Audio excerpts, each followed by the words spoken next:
중국이나 일본 같은 그렇게 강대한 그 외국이 있는데도 그 사이에서 독자적인 문명을 이루고 악전고투하면서 살아남은 요 자체가 되게 대단하고 되게 재미있는 역사인 거예요.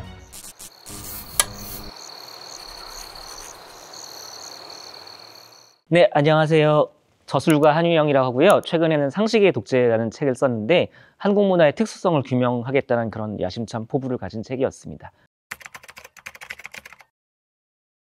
한국인의 자기인식이 굉장히 극단적으로 왔다 갔다 하는 것 같아요. 그러니까 우리가 왜 한국이 전통이 없는 나라야? 우리는 수천 년의 역사를 가진 역사문화 공동체야 라고 생각을 하는 게 보통인데, 그러다가 또 걸핏하면 아휴, 우리가 가진 게 뭐 있어, 우리는 뿌리가 잘려나간 나라야, 근본이 없는 나라야, 이렇게 생각하기도 하거든요. 유럽이나 미국이나 일본은 안 그럴 수 있겠지만 우리는 이제 유럽이나 일본에 비해 근대 자체가 이식된 식민지 출신 나라이기 때문에 우리나라의 경우는 이제 완전히 단절된 거나 다름없는 게 맞다라고 생각하는, 한국이 특히 그렇다라고 생각하는 그런 견해가 있거든요. 이런 사람들이 이제 전통 자체에 대해서 이렇게 냉소적인 태도를 취하게 되죠. 이게 뭐냐면은 조선 왕조가 스스로 근대화에 이르지 못한, 그리고 민중을 수탈하다가 망한 나라이기 때문에 계승하고 그 문화를 기념하는 것이 무의미하다는 그런 발상으로 이어지는 거죠. 이게 많은 사람들에게 동의받을 수 있는 생각은 아닌데, 이런 이들 중 좀 심한 이들이 우리 흔히 뉴라이트라고 말하는 그런 사람들까지 이어지는 거예요.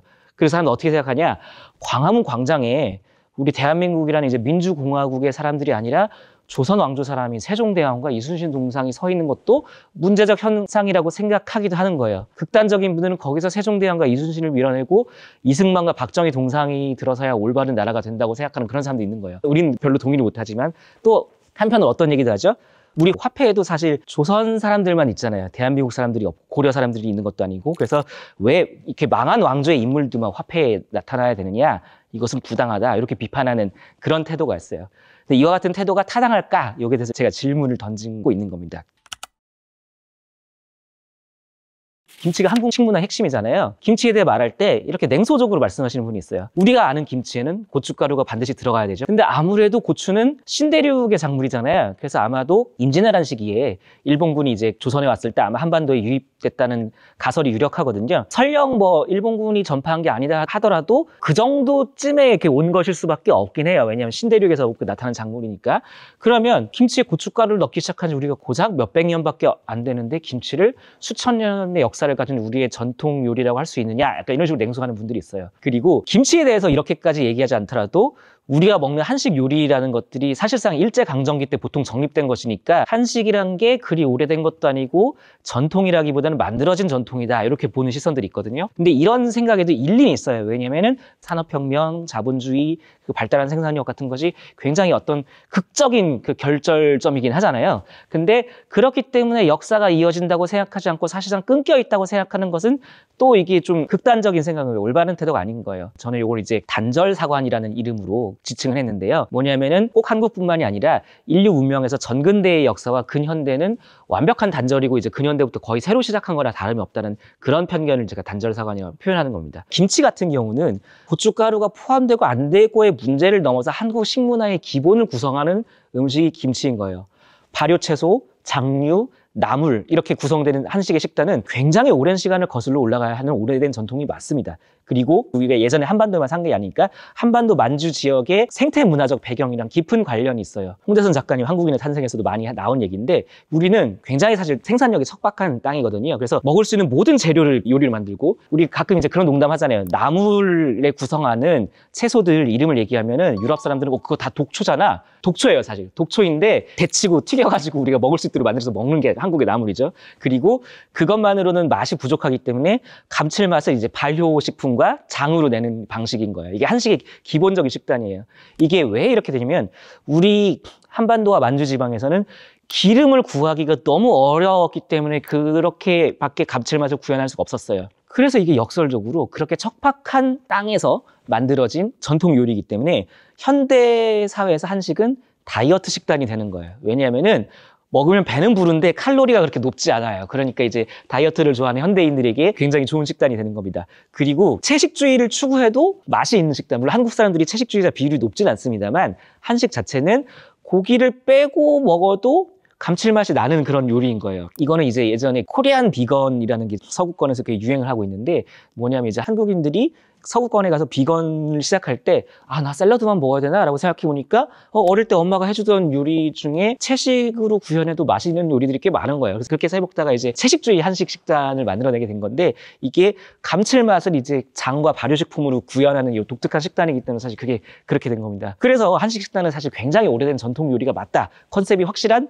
그런 요리가 맞다라고 봐야 되는 겁니다. 우리는 뭐 한식의 어떤 핵심을 김치, 장류, 나물이라 하지만 코리안 바베큐가 또 엄청나게 인기가 있잖아요. 근데 이게 코리안 바베큐를 고구려의 고기 요리 전통, 뭐 너비아니 구이까지 올라가는 건 좀 과하다고 볼 수도 있어요. 그런데 조선시대의 소고기 요리 전통이랑 무관하다고 보긴 어려워요. 그렇잖아요. 왜냐하면 일단 돼지보다 소를 더 우선시하는 것이 한국적 관념인 게 맞잖아요. 일본인들은 닭고기 육수를 내고 중국인들은 돼지고기 육수를 낼 때 한국인들이 이제 소고기 육수를 냅니다. 그래서 라면을 일본에서 베껴와도 한국에서는 소고기 육수를 라면을 만들게 되는 거죠. 그죠? 소고기 부위를 한국이 가장 잘게 나누는 그런 문화 중에 하나라고 하거든요. 그렇게 잘게 나누는 건 사실 그게 조선시대 내내 소고기를 많이 먹었기 때문에 그랬다라고 해석할 수밖에 없는 거예요. 조선시대의 소고기 조리법은 어디에서 영향을 받았느냐? 소는 가축 중에서는 어떤 자연 상태의 동물과 비슷하면 사슴이랑 좀 비슷해요. 그래서 조선시대의 소고기 조리법은 고구려, 고려 시대의 사슴 조리법에 영향을 받았을 거라고 추정을 합니다. 왜냐하면 이게 비슷한 동물이기 때문에 그런 거예요. 그럼 이제 이전에 조리법이 있으니까 거기서 이제 영향을 받았겠죠? 이렇게 다 연결되어 있는 거예요. 근대 이후의 선호도도 그전 시대의 선호도에 연결되어서 생기는 거지 하늘에서 뚝 떨어지는 게 아닌 거예요. 근대 이후 생겨난 문물이라고 해서 앞선 전통과 완전히 별도의 것이 나타날 수는 없다는 거예요. 예를 들면 설렁탕이 일제강점기에 정립된 것은 맞아요. 근데 한국인들이 근대에 이르렀을 때 설렁탕 같은 음식을 좋아하게 되는 것은 거의 필연적이었다고 볼 수 있어요. 왜냐하면 조선인들이 그전에 선호하던 국밥은 게장국이었거든요. 게장국을 좋아하는 그 맥락 위에서 새로 활용하게 된 재료로 개량된 것이 설렁탕이라고 볼 수 있어요. 그리고 또 뭐가 있죠? 대표적인 동아시아의 패스트푸드는 국수예요. 중국인들과 일본인들이 패스트푸드로 국수를 선택할 때 한국인들은 뭘 먹었죠? 국밥을 먹었습니다. 그렇죠? 국밥을 선택했다는 것도 굉장히 오랜 현상이에요. 그게 조선시대에는 게장국이다가 근대에서 설렁탕으로 변화했다는 것은 한국인들이 국밥을 아주 좋아한다는 사실에 비하면 매우 사소한 변화인 거예요. 그래서 설렁탕이 일제강점기 때 생겼기 때문에 한식의 역사는 100년밖에 안 됐다, 빈약했다. 이렇게 말하면 타당하지 않은 얘기가 되는 겁니다. 이러면 이제 설렁탕 그래봐야 100년도 안 된 것을 옹호하더라, 고생이 많다라고 생각할 수 있지만 베트남 쌀국수는 어떻죠? 원래 쌀은 국수로 만들기 어렵습니다. 근대 문명이 오기 전에는 쌀은 이제 밀만큼 점성이 충분하지 않아서 국수로 만들기 되게 어렵거든요. 베트남 쌀국수도 프랑스 식민지화 이후에 생겼어요. 물론 이제 베트남이 프랑스 식민지화가 된 그 연도 자체가 조선이 식민지가 된 연도보다 좀 빠르기 때문에 한 200~300년 되는데, 그래서 우리가 쌀국수를 베트남 전통 요리라고 칭하는데 그 무슨 저항감을 가지나요? 아니죠. 200~300년 정도면은 충분히 전통 요리인 거예요. 그 전통은 수천 년이 아니라 수백 년 혹은 100여 년에도 충분히 말할 수 있는 거예요. 가령 경복궁 앞에서 우리가 그 한복을 막 대여하는데 이게 뭐 제대로 된 전통 한복도 아니기 때문에 그 한복 입는 게 무슨 의미가 있느냐? 그리고 경복궁에서 수문장 교대의식 하는데 이게 계속 하던 게 아니고 이미 끊겨진 전통을 영국에서 하는 그런 그 영국 왕궁화 교대의식 같은 거를 좀 베껴가지고 그 조선적으로 억지로 만들어낸 것이지 않느냐. 그런 거 할 필요가 없다. 이렇게 말씀하시는 분도 있잖아요. 최근에는 광화문 월대 복원 논란에서도 비슷한 논의가 있었죠. 이 월대가 흥선대원군 때 잠깐 만들었다 사라진 건데 그걸 굳이 뭐 일제가 없앴다고 해서 꼭 복원해야 되느냐, 교통만 어지럽혀진다 이렇게 얘기를 하긴 하거든요. 전 여기서 어떤 한쪽 편을 들고 있지는 않습니다. 다만 이런 논란 자체가 우리가 이제 전통에 대해 가지고 있는 이제 냉소적인 태도와 비슷한 결이 있는 거예요. 우리만 이제 만들어진 전통이 아니라 다른 나라에서도 전통은 역사적 요소를 참조해서 만들어진 전통인 거거든요. 왜냐하면 전통이란 말은 근현대 이후에 생겨요. 조선 사람들이 한복을 입을 때 한복이라고 했을까? 아니에요. 그냥 옷이었어요. 그렇잖아요.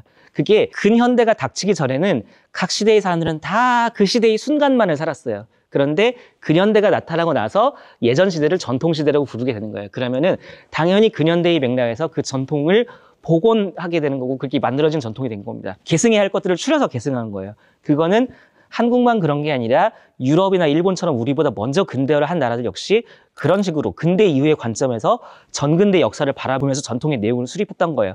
그러니까 이식 근대화라고 우리가 독특하게 이제 역사적 전통이 없는데 만들어진 전통을 만든 게 아니라 애초에 근현대사 이후의 모든 나라들이 그랬던 겁니다. 그럼 그 나라들은 전통 기념하면 되는데 우리는 왜 하면 안 돼요? 말도 안 되는 소리인 거죠. 가령 아까 말했던 수문장 교대식, 영국의 행사를 참조한 게 맞습니다. 영국도 옛날부터 지금까지 끊이지 않고 그 행사를 하고 있는 게 아니에요. 영국의 행사 역시 근대에 와서 옛날 행사를 재배치해서 다시 만든 거예요. 쭉 해동한 게 아니죠. 그 사람들 만든 겁니다. 왜 자꾸 이제 우리가 전통에 대해서 이렇게 냉소적인 생각을 가지게 되냐면 수천 년간 혹은 반만 년간 같은 전통이 이어져 내려왔던 공동체라는 생각이 다소 비현실적으로 과하기 때문에 그게 아니라는 걸 알게 되면 자꾸 이제 전통이 없었다라는 생각까지 가게 되는 거예요. 양극단으로.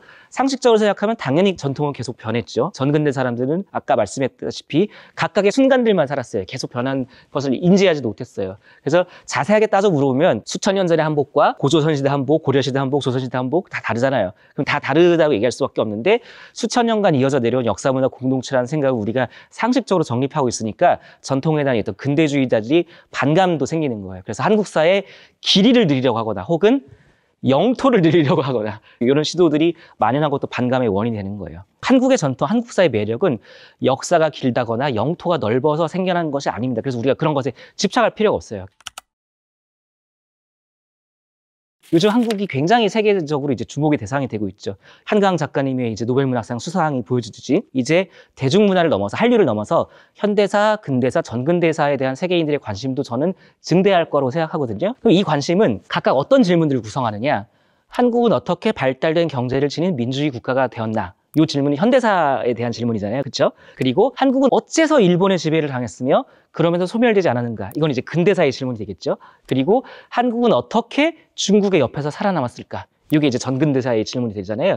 이런 질문이 굉장히 흥미로운 거예요. 이 질문에 답변하는 과정은 한국의 역사가 뭐 9,000년이라거나 혹은 고대에는 중국 대륙을 지배했다거나 이런 거랑 전혀 별도의, 전혀 상관이 없는 얘기인 거고, 중국이나 일본 같은 그렇게 강대한 그 외국이 있는데도 그 사이에서 독자적인 문명을 이루고 악전고투하면서 살아남은 요 자체가 되게 대단하고 되게 재미있는 역사인 거예요. 저는 이제 어떻게 표현하냐면 존속 자체가 중대한 과업이었던 나라, 언제나 소멸을 두려워했던 나라라고 표현하거든요. 제가 이제 인용하는 게 애국가예요. 동해물과 백두산이 마르고 닳도록 하느님이 보호하사 우리나라 만세. 이 가사가 보여준 게 뭐죠? 뭘 하고 싶다는 게 없어요.